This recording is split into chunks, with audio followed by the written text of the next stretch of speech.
Hey everybody, Frugal Farmer here. This is a piece of pineapple. This piece of pineapple is on a grill. And you talking about something good. That heat caramelizes the sugars in the pineapple. And I'm not a big pineapple fan. I can take it or leave it. But I was at this grocery store. You know how they have samples? I'm that sample guy. I'm the guy, the obnoxious guy that'll walk by there 2 or 3 times, act like I'm just seeing it for the first time, and yeah, they recognize me.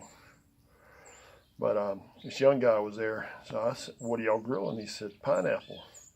So I kind of gave him an odd look, and he said, "You ever had it, sir?" Super polite young man. I said, "No, and I don't think I will be neither." He said, "Why don't you try it?"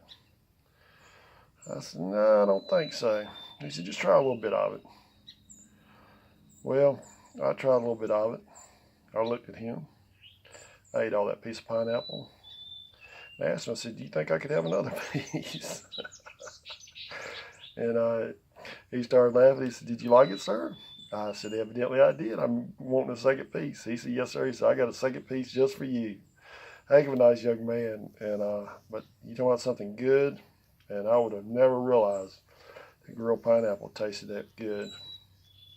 But you just have it on there and just get some grill marks on it, and that's enough. You don't have to keep it on there for any length of time. Actually, this grill's getting a little bit cold, so mine wouldn't have been on there this long, really, if it had been a hot grill. Thanks for stopping by. Come back again when you will. Share, comment, like, hit that subscribe button. God bless.